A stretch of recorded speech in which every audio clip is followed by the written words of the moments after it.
Apa ini? Biadab, ini kurang ajar. Ini Taliban, ini biadab yang bertua. Memang kurang ajar, ini bawa mata layak dulu sini. Something, what you want?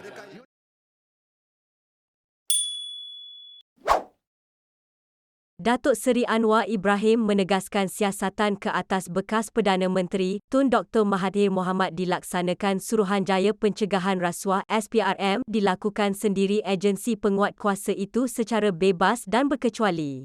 Perdana Menteri berkata kes itu bukan permasalahan yang harus dibangkitkan kepada beliau kerana tindakan SPRM itu dilaksanakan seperti termaktub dalam Akta SPRM.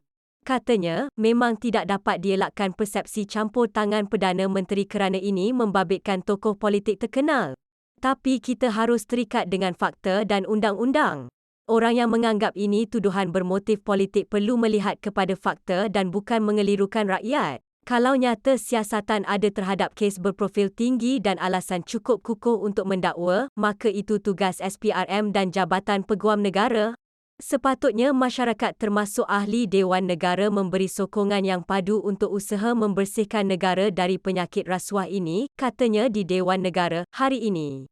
Perdana Menteri menjawab soalan Datuk Kesavadas Achiathan Nair yang ingin mengetahui sejauh manakah SPRM serius untuk menyiasat segala perilaku rasuah dan salah guna kuasa yang membabitkan bekas Perdana Menteri keempat dan ketujuh. Sabtu lalu, SPRM memaklumkan akan meneliti unsur kesalahan rasuah berhubung dakwaan isu pemberian kontrak gentian optik RM214.2 juta kepada syarikat yang dikaitkan dengan bekas Perdana Menteri Tun Dr. Mahathir Mohamad. Ketua Pesuruhjayanya, Tan Sri Azam Baki, berkata siasatan akan dijalankan sekiranya asas itu wujud mengikut kesalahan rasuah. Jumaat lalu, Anwar mendakwa Telekom Malaysia Berhad Telekom mengeluarkan surat meminta kebenaran mengadakan rundingan terus dengan Opcom sendirian Berhad Opcom bagi pembekalan kabel fiber optik bernilai RM214.2 juta.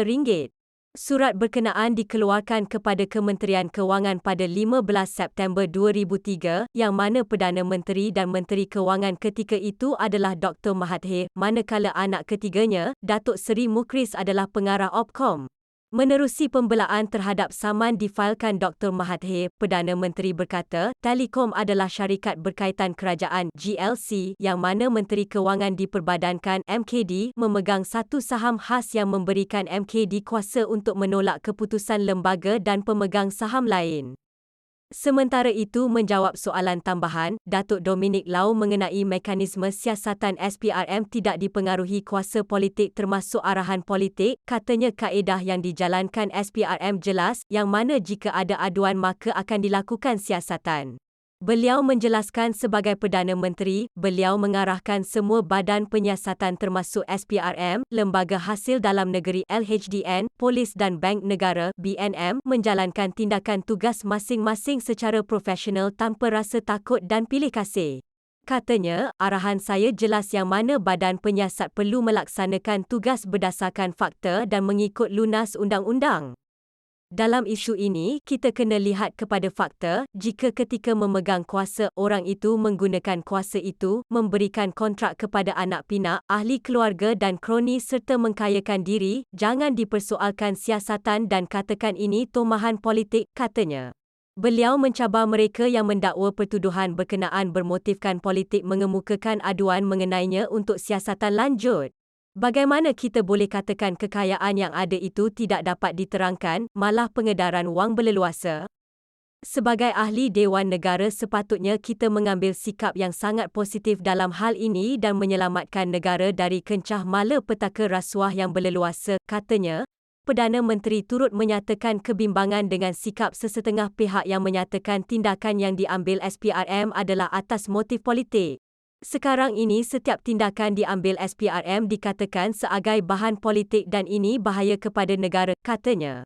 Sekarang ini setiap tindakan diambil SPRM dikatakan sebagai bahan politik dan ini bahaya kepada negara.